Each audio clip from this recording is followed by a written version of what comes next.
Welcome to the Peristyle Podcast on a Monday. Today, we're going to talk with the coach, Harvey Hyde, all about USC's 38-17 Friday night win in the Coliseum over Northwestern. So we're going to talk about all of that.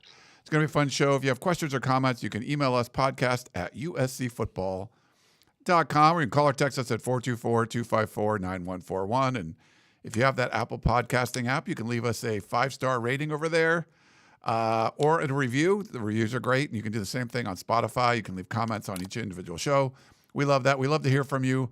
However, we hear from you. And we're putting this up on YouTube as well, so you can see me and the coach chatting it out. Coach, what's going on with you, sir? Well, you notice I'm in Cardinal today. Oh, which very means nice. I'm in a pretty good mood, you know what I mean? A big win at home against Northwestern, back from the Nebraska trip.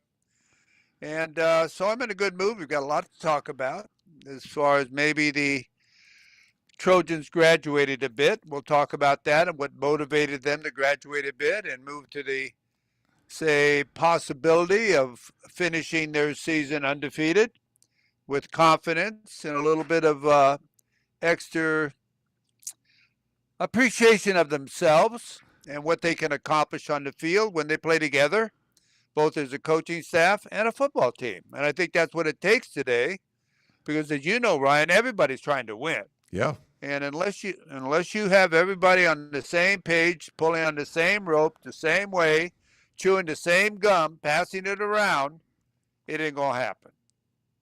Yeah, passing around gum. I don't know if I've heard that one before, but I like that. That's a good coaching. Well, it's a new one. Yeah, but we're all trying to. I just made it up. Oh, there you go. Chewing the same gum. I don't know, like in the COVID days, I don't know if that's okay, but yeah, I think focusing on winning is really important. We're going to get into all of that. If you guys want to try to win at home, now don't follow my picks against the spread when picking USC, because I've been terrible this year. I'm pretty good at the Big Ten. Not been good picking USC. The Trojans did cover the 14.5-point spread against Northwestern. You can get in on the action with our friends over at MyBookie. We know college football is cooking. A lot of Big Ten games. You also got the NFL on Sundays. We have the NBA that started. You have NHL. Whatever you want to get into, you can do it over at MyBookie. There's player props, game lines, everything you need all over at MyBookie. They have it all under one roof. You can win big on their NFL Super Contest and Survivor pools. And if you're new to MyBookie, I know we've talked about it a bunch, you can use our promo code Peristyle, as in Peristyle Podcast. Any bet you choose up to $500 will be covered. So you make your play, and if it doesn't hit, you get it right back when you opt in using that bet back bonus token. That's by using the promo code Peristyle. So MyBookie, where bettors win together, because bragging's good, but cashing in is better. Yeah, Coach, my picks against USC have not been great this year. So you think they're going to cover, they don't. You don't think you think they won't cover, and they do. They covered this one. It was close early, and then USC sort of took control in the second half. There was a key play in the game we can talk about. I don't know where you want to start, Coach, but I'm open to anything, because there was a lot going on in this game, and I know you were happy about it. Well, I'm happy about it because, Ryan, I saw some leadership step out. Okay. And I saw it from the quarterback. And I've been waiting for that to happen, because he's really a silent type of kid. He's a good kid. And when he made a mistake, he didn't sit there and look at the ground. It was an automatic reaction from him to make a play.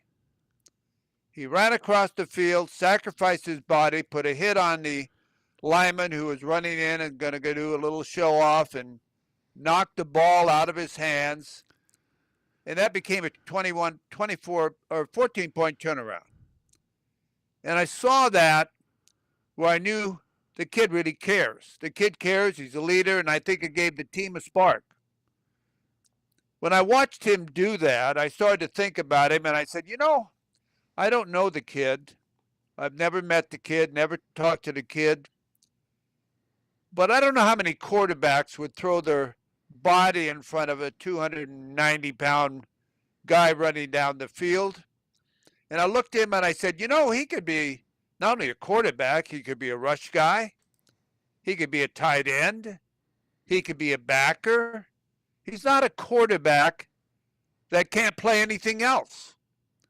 And I started to think about him as far as what he does and the pressure he puts on himself.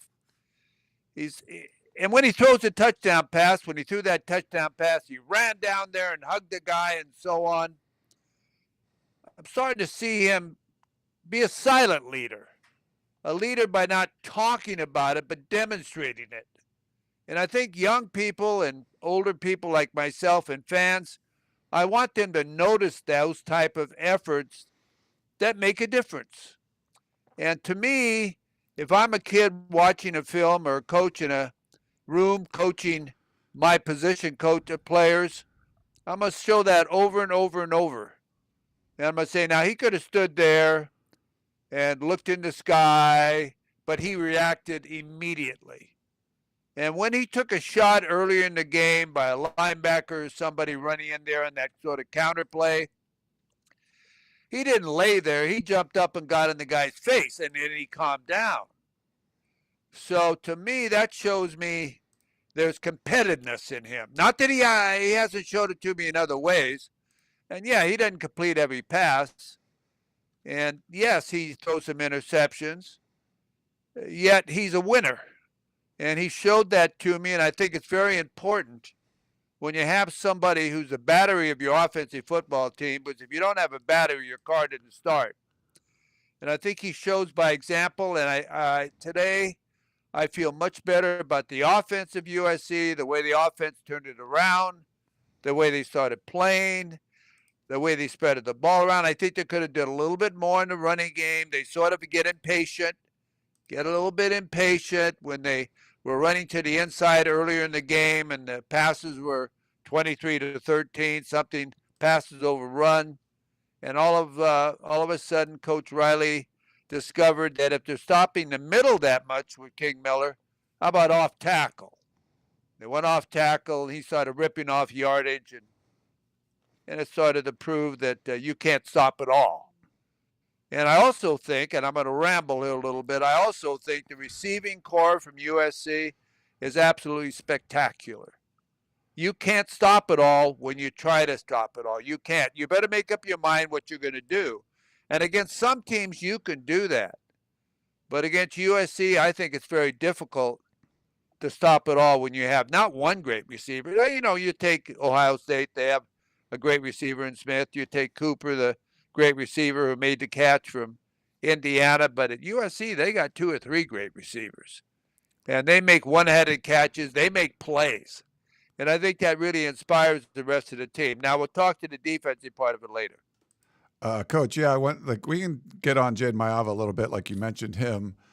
Yeah, that play, it was 14-point swing where he throws what looks like a pick six. The defensive lineman drops back into coverage. You didn't see him, and he made a great play. And it wasn't like he was holding the ball out as he was trying to cross the goal line. I mean, he seemed like he had it tucked in. It was a really good play by Jayden Maiava to knock that ball out of there. And, even Lincoln Riley said after that game, you don't always want your quarterback chasing down a defensive lineman and throwing his body at him, but he's just a competitor. So I think he won over. If he didn't won over people before, I think he won over a lot of people by doing that. And then, basically stopping 7 points from Northwestern, they would have taken a 21-14 lead, and then USC scores just a few plays later, and it's 21-14 the other way. And he's back up. Jayden Maiava is the number 1 quarterback in the country as far as the adjusted QBR ratings. You can get those over at ESPN. I think,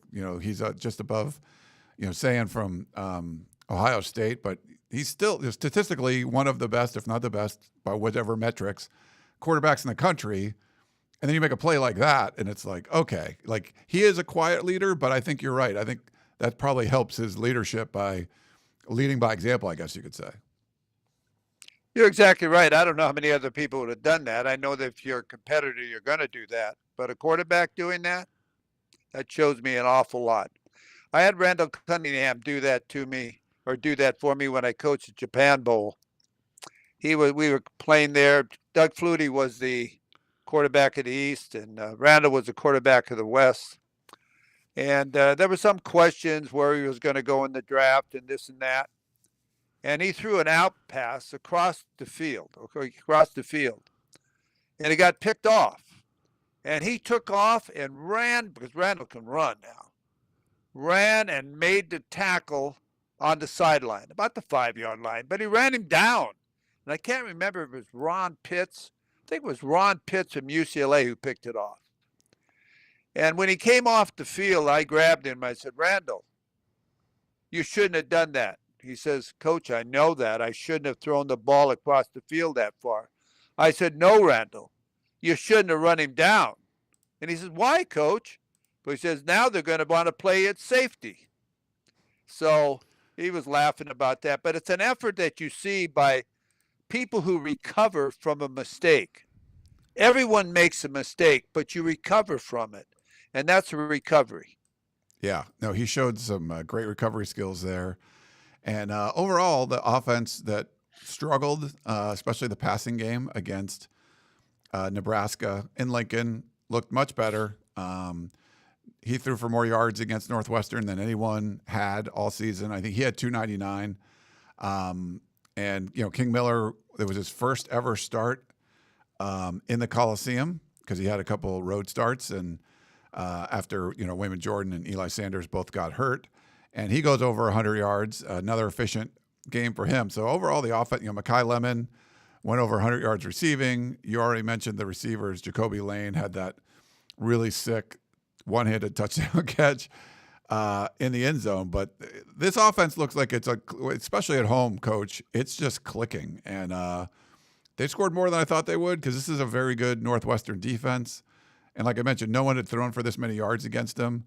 But yeah, I think it was a good test. Two good defenses in a row, and you're going to get a third in Iowa coming up next week. But I thought the offense bounced back really well.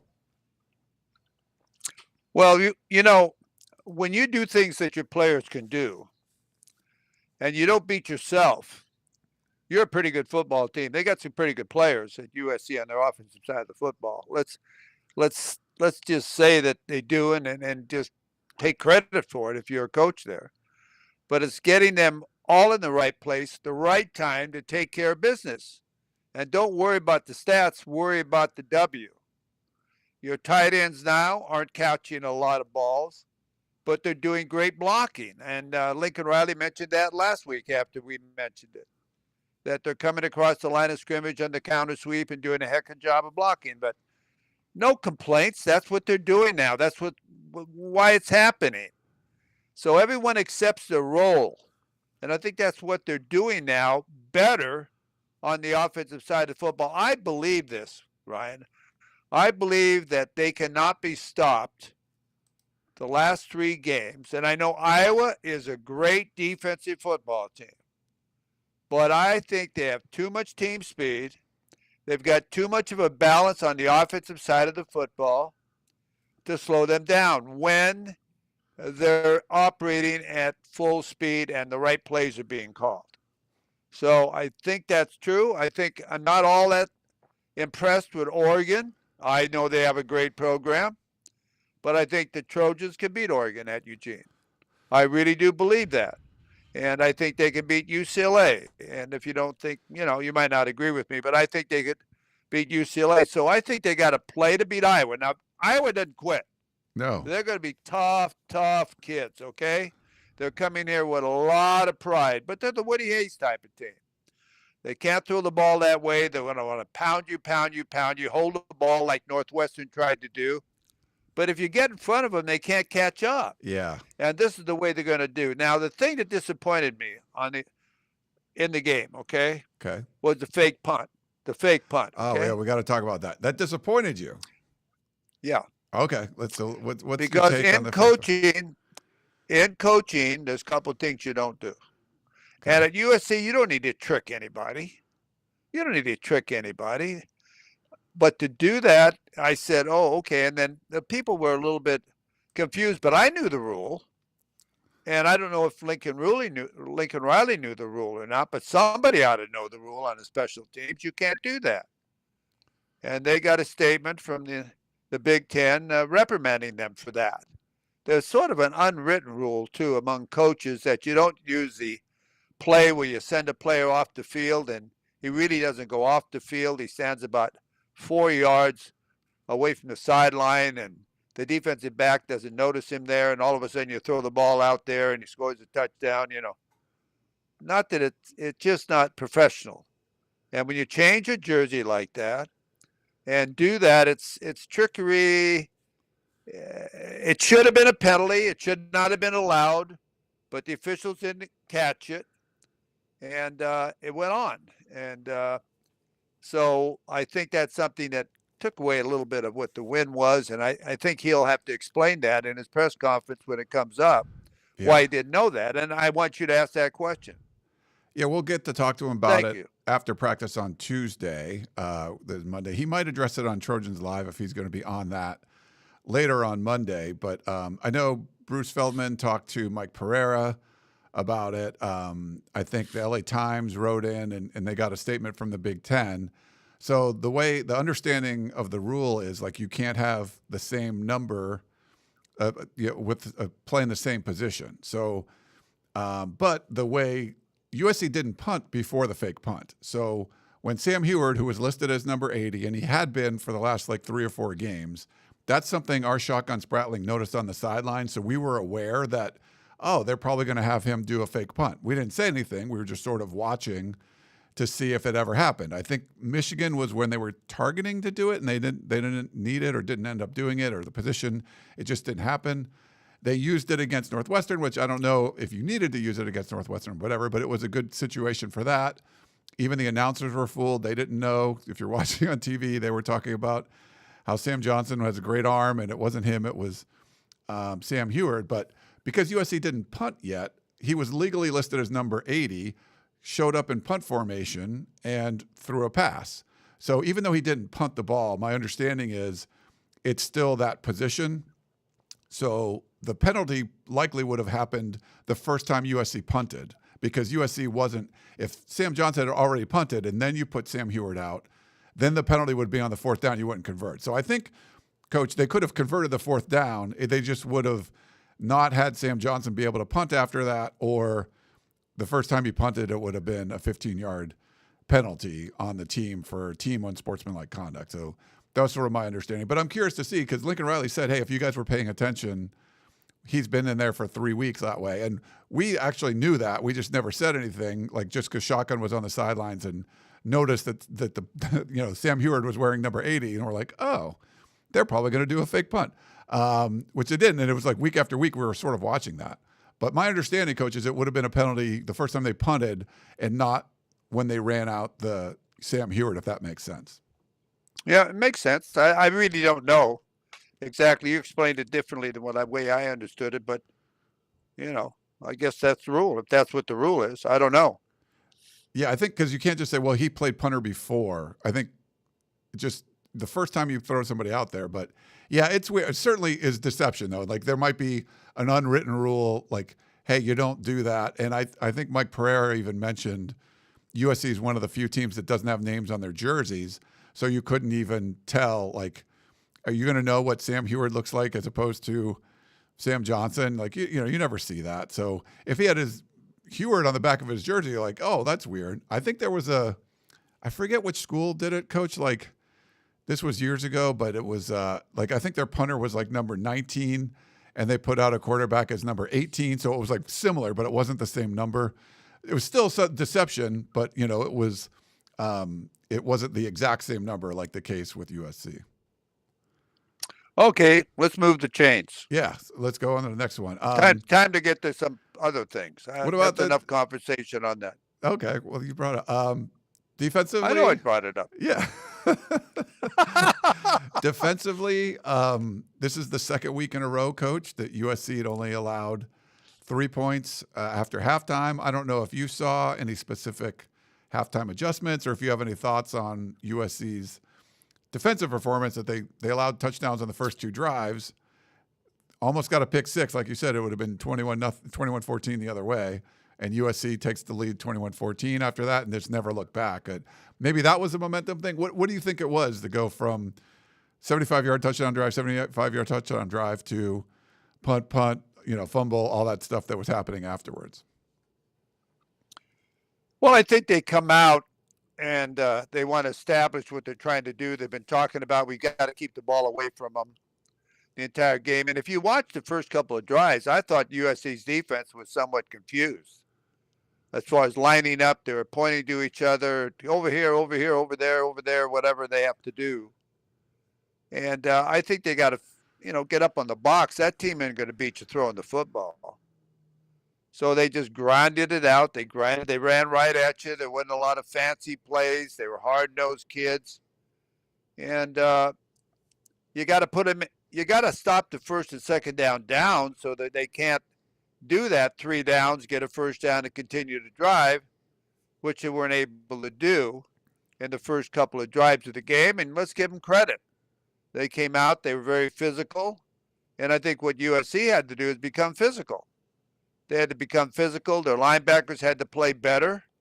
They had to stuff it before it got started, and they were driving them off the football, no matter which way you look at it.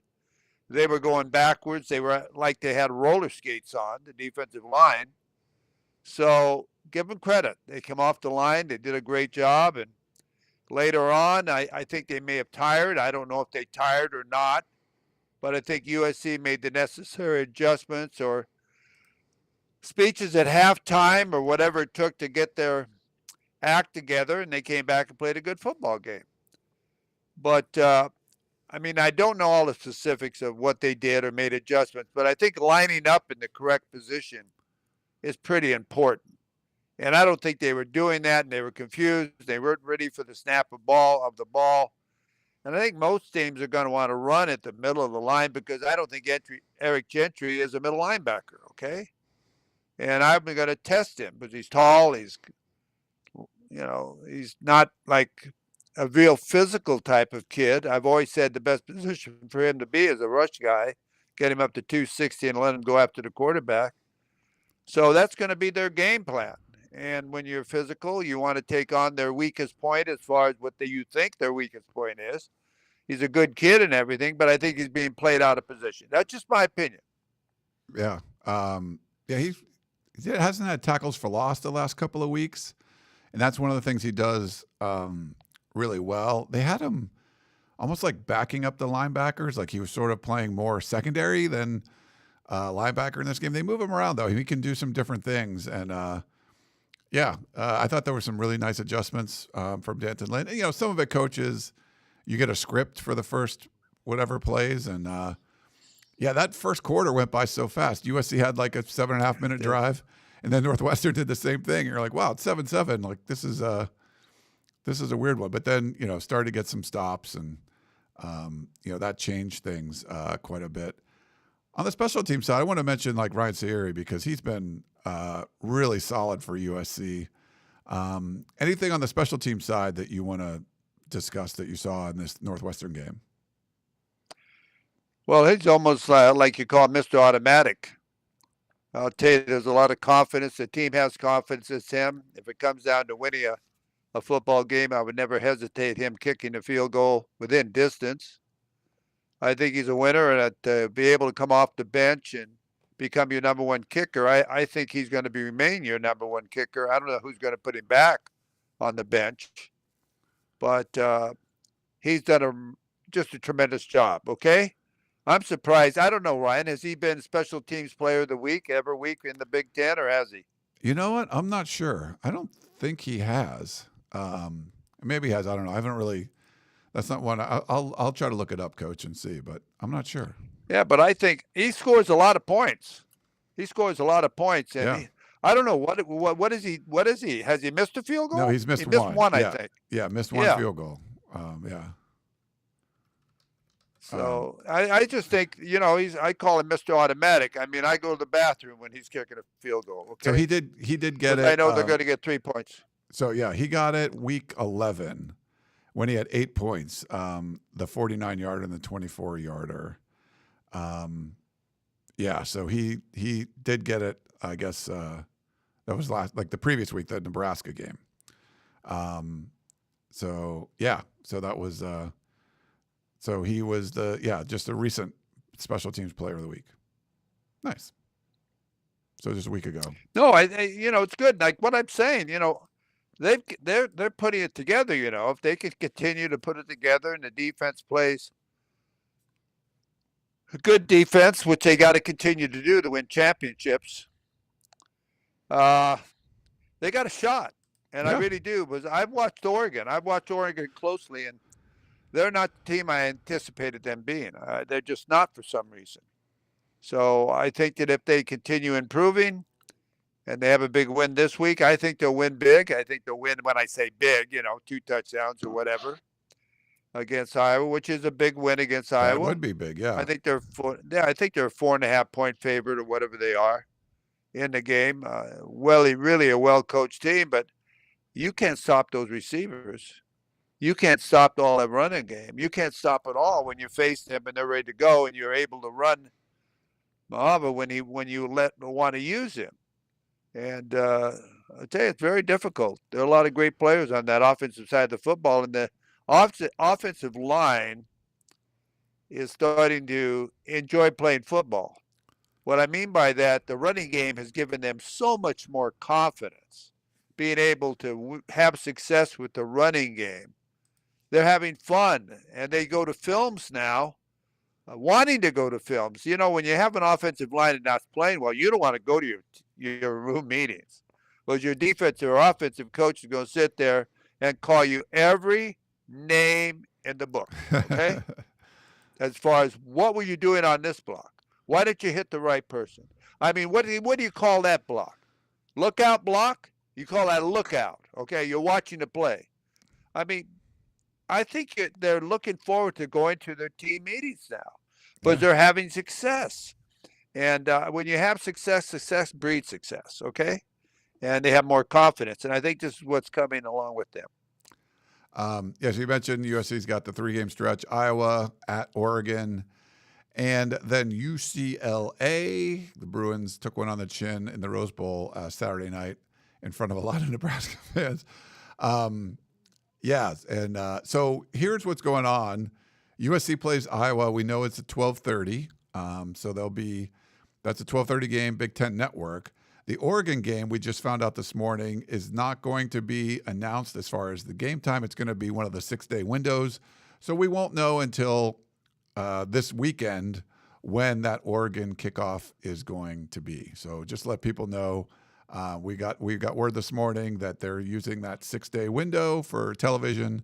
So I think it likely is going to depend on if USC beats Iowa or not. It'll be a different, both teams would have one loss in conference. And Coach, I know you mentioned you wanted to sort of talk about the conference standings.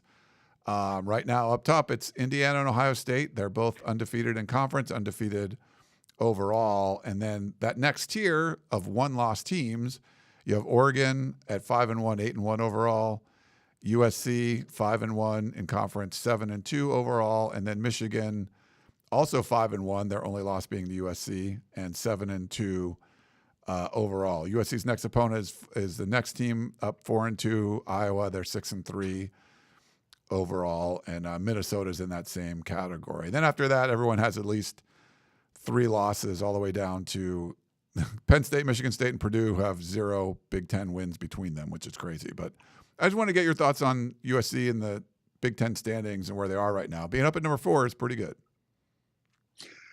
Well, if you're USC and you're a coach, you say, we got a pretty good schedule in the Big Ten this year. We missed Indiana. We missed Ohio State. Yep. Yes, we got Michigan. We beat Michigan, but, they were sort of a little bit down. We got after them, and we beat them. And I really feel that, the Illinois game, wow, I thought that was one you just blew, okay? Yeah. And you could have won that game and been in a great situation with one loss. Yeah, Illinois is 3-3 in conference, 6-3 overall. So, yeah, certainly a winnable game. Yeah, so you really, when you look at it, if you're going to win it or be in the Big Ten movement, this is a year with a good side, the schedule on your side. Now, I know you got to go to Oregon, okay? But if you continually get better, and, I've watched Oregon. I don't know if they're getting better. Dante Moore had a great game as far as driving them to that victory and so on this past weekend. But, those things sort of run out sometimes. Yeah. They run out. Indiana had to pull it out of you-know-what to win that football game this That past was weekend. wild. Unbelievable football game. So if you look at the Big Ten in the standings, except for Indiana and Ohio State, anybody can beat anybody. And I would say currently right now, the next two best teams so far that I can see in the Big Ten is Oregon and USC. I mean that. So this game on not this week, next week, is going to be, I think, a game that's going to decide who goes to the playoffs. Why? Because the Big Ten is going to get 4 teams in the playoffs, okay? And USC and I think USC beat Michigan, okay? And the USC beat Michigan, even though they have the same record. They beat Michigan, okay? And Michigan probably will get beat by Ohio State, okay? So look at the top 4 teams or even top 3 teams in the Big Ten, and who would you say they are? If USC wins out, who are they? They're Oregon, they're USC, they're Indiana, and they're Ohio State. Yeah, and if USC the other ones, win because they beat Michigan. Yeah, I think Oregon can still go if USC can win out, they're going for sure. Yeah. And then I think Oregon could still go at like 10-2 because they have the one loss to Indiana. So yeah, I think Michigan needs to beat Ohio State. I think because they've got 2 losses already. So yeah, that's a tough one. But Ohio State's beat Michigan. I mean, Michigan's beat Ohio State like 4 years in a row or something. Or 4 times in a row. I don't know. Like that's not going to happen. Okay. No, I don't think that's not going to happen. It's not going to happen. Be realistic. Okay. Yeah. That's not going to happen. So I really believe that if they can beat Oregon and win out, they're going to go to the playoffs. Hey, Coach, you there? I think we. Now I don't know. Oh, okay. Yeah. We had a little. But don't worry about where you start. Worry about where you finish. Okay. Yes. And they'll get nice TV times when they play, and it's up to them. If I was in the locker room, I just tell these guys. I said, "You control your own destiny, guys." Yeah. That's powerful. You're not waiting on anybody else. Just go win games. No, you're not waiting on anybody else. I'd write it right on the board, and I'd say, okay, who is it there you don't want to play? Yeah. All right? We played most of them, but we don't have these to play. We got this guy this week, and we got that guy next week that we don't like anyway. And as far as I'm concerned, there's not a better place to go up there and beat them among all those guys that hold their hands up and do this type of crap all the time. I would go up there and shove it, and when we leave the field, I'd be giving the crowd this. Because I remember several years ago, do you remember when they came down to California and they painted, I forget whose picture on the building in Southern California when they were pushing in for Heisman Trophy, right by the campus at USC. Oh, I can't remember. Yeah. You remember that? To me, was it Bo Nix, I'd go up there it was somebody. I don't remember. They painted it right by the campus at USC, one of those big buildings, like 10 floors with the guy's picture. Well, I'd send him that picture. And maybe that was Harrington like a long time ago. Was that Joe Harrington? Like I don't know, but it happened. Yeah. I know it happened. All right. Yeah, it was a big one this coming weekend against Iowa, USC. This is a contrasting styles. And I agree with you, Coach. You just have to go take the lead. Just put offense on them, and they don't do offense that well. Just if you get a lead, it's going to be a lot harder for Iowa to do what it likes to do. We got some weird green stuff going on with your video, Coach.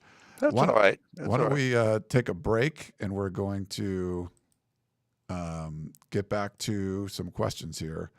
Back in a minute, everyone.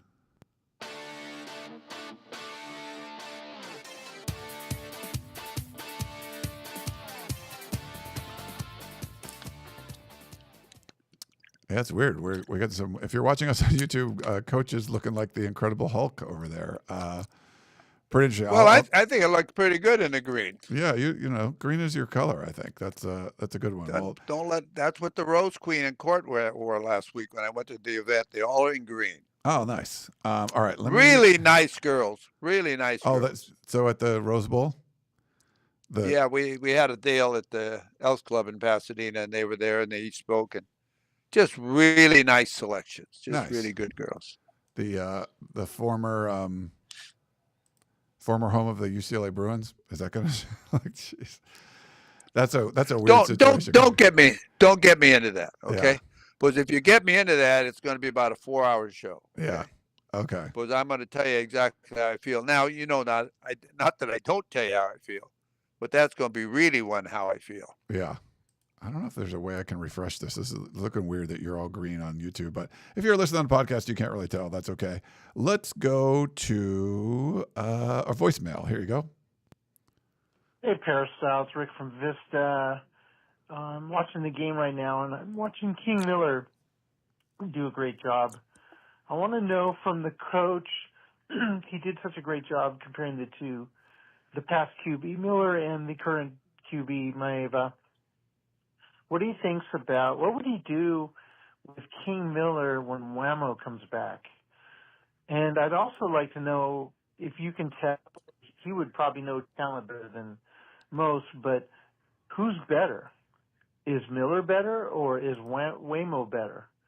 And I'd like to know his thoughts on that. And where do you think that Whammo would have these big runs that King Miller is? One thing I have to admit is it looks to me like King Miller is like a straight-ahead runner, and he hits the hole fast. And I don't know if Whammo does that, or maybe he's a little more patient too. So I'd like to know your thoughts on that. I'd like to know what the coach thinks about that. Thanks, bye. Coach, yeah. Wayman Jordan versus King Miller. What are your thoughts there? I'd take either one of them. I'll tell you, they're both great backs. One's got more seniority and he's older and so on. But golly, I mean, I wouldn't give either one of them up. They're both great players. And what's been so good for King Miller, and you hear me always talk about this, he's been able to get in a groove. They don't alternate him. They keep him in the game. He plays one play after the next. He gets his reads down. He knows what he did last time was right or wrong, and he breaks off of that, and he understands how they're feeling. And that really gives you a feel of how to be a running back. Now, when you start alternating all these guys, then it really isn't good for anyone because no one really gets the feel of what's happening in the game when you get lathered up and you really feel good and you're starting to hurt a little bit and you're out of breath and you want the next ball again and you want to lay some wood on somebody and make a big play or make a big block or whatever you have to do. So I think they're both great players.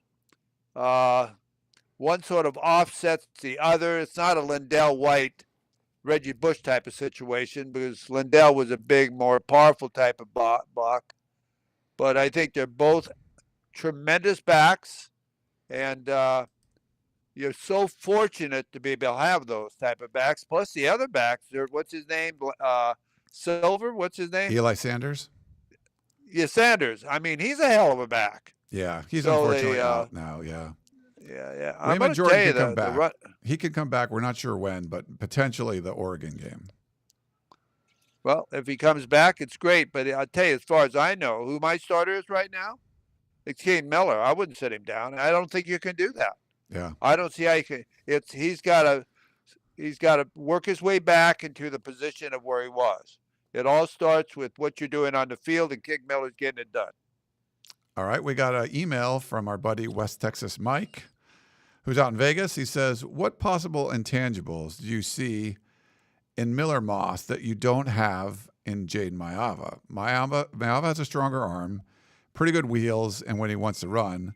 Why didn't he run against the Irish? Don't get me started. Don't get me started. But he can run. And yes, they both can turn the ball over, but Moss's turnovers have all been and still are backbreakers. I get the impression that you see a lack of passion for the game from Maiava, but having been a coach for so many men, you have to know people are wired different. You say if you were an NFL team, you'd take Moss for his ability to win right now, but don't teams draft according to which players have the most upside? Make me understand, West Texas Mike. Well, I think what Miller had was more experience as far as being around a long time and understanding the game of football more. Probably had a better background as far as coming up with the type of camps and learning the people he hung around with, and the quarterbacks that played in front of him and so on.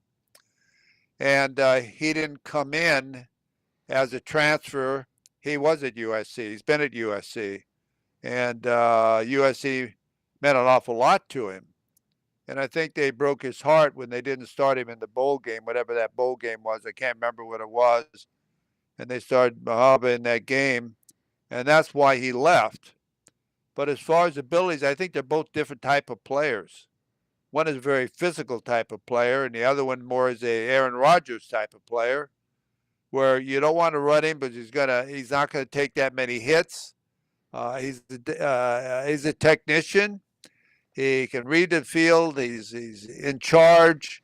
He's a Sam Darnold type of player, but not as physical. Sam can't run real well, but he can throw the ball around, and he's a leader and so on. I think Miller Moss is a leader. And I think that Jayden's just raw. What do you want to mean? He's just raw player coming in. Now, he was a freshman of the year in the Mountain West Conference because he performed so well, because he was a man among boys. He just is, and he still is. But he'll get better every day, every game, as he gains confidence and comes along. His potential, I'm not quite sure what it is. Miller Moss, you can only be so good with so much athletic ability, okay? And a lot of that is his brain. And a lot of that is what he knows as far as the game of football. Jayden's still learning it. He's a young kid, a big physical kid that, like I mentioned earlier, can play a lot of different positions. So he's going to get better as he goes along and as he feels he doesn't have to do it all. And they put so much pressure on him early. Yeah. As far as if he did this or didn't complete a pass or he threw an interception, he wasn't any good, that you got to let him play his game. And they don't let him play his game when they don't let him run. He likes to run, and he doesn't like to slide. When he runs into the end zone, he's looking forward to somebody trying to put a hit on him. So let him be who he is. Let him be who he is and play free. Play free and let him make plays. And then he's going to be a better football player. Yeah, I agree. I don't know. I agree with West Texas Mike. Don't know what they were thinking, not running him at all against Notre Dame. It would have softened the defense a little bit and had some success. He had 11 runs against Nebraska and just a handful against Northwestern, but he had that touchdown run, and it was very effective. So, yeah, you'd like to see him run. So hopefully he keeps doing that the rest of the way. We got one last one, Coach. It's a text from your buddy, Sir Eric of Troy. I guess our buddy. He says, quick question for Coach Hyde. Coach, I realize this is sort of a rudimentary question. However, I am wondering about the mouthpieces that dangle from player face masks. Is this a backup in case they lose the one in their mouths? Or do they only insert it when they know the play is coming their way? If the latter is true, that would be a tip-off for defensive players, wouldn't it? And again, sorry for such a simple question, but it's something I've wondered and hope my favorite former head coach will school me on. Thanks, your buddy, Sir Eric of Troy. Well, you know, my feel. I mean, the rules may have changed, but when I played, you have to wear a mouthpiece. If you don't wear it, it's delay a game. You got to put it in your mouth. You got to wear it. Now, if the officials are letting kids get away with that, that's the officials' fault. But it's a safety thing, as far as, you know, wearing your strap your helmet up, do all the things that are necessary to be safe. And I don't like it when they don't follow the rules completely. Rules are made to be followed. And if some players are getting away with that, I haven't noticed that, dangling down. I normally watch them reach down and put it in their mouth. And when they come up the field, if it's not on a dangle, they stick it in the side of their helmet so they don't have to lose it or walk around or carry it. I think that's something you have to enforce. And on the sideline, I'd have a coach or trainer or my equipment guy make sure every single one of those kids wore those mouthpieces all the time. Whether they want to or not, it's a safety thing that I would enforce. You're going to wear that or you're not going to play, okay? And that's just something, I think, a philosophy that comes from the head coach. If the officials aren't going to enforce it, so be it. Maybe you need to write a letter to the commissioner of officials and say they're not enforcing this rule and get it enforced for everybody. And also the same thing on the knee pads. If these shorts get any higher, these players' hires, they're up above the thighs now. They're football playing pants. I mean, they're playing in shorts. They have these little teeny pads that they put somewhere on their knees. I don't know where they put them, but they're getting all this from the NFL, and NFL people are, representatives and idols of these kids. And if they're going to wear it, they think there's an advantage. You're faster, you're quicker, you can do all these different things and where you have to wear knee pads. But if that's a rule, enforce it. If it's not a rule, don't enforce it. But these pants, if you guys recognize it out there, they used to have to cover the knee. Then they got way halfway on the knee. Now they're way above the knee. They're not any knee pads at all. They got a little piece of sponge down there somewhere. So, just part of protective equipment. You know what I mean? Yeah. And I believe it's still a rule, Coach. I've read some conflicting things. We could try to ask some people, but I know there's a style aspect to it. And even in the NFL, guys were asked and they would say like dangling, like your dangling mouthpiece is like it's almost like a fashion thing. It's sort of like they think it looks cool, so they do it. Yeah. So I don't know. It's been a trend for sure, but I think it's more like sort of a coolness factor from what I understand. But we could try to ask some people and see, Sir Eric of Troy. But yeah, it's one of those things. But I believe it's still a rule. I believe they still have to like have it. But a lot of guys like it dangling for looks or whatever from what I've read. But I'll have to ask. Yeah, there's too much of that.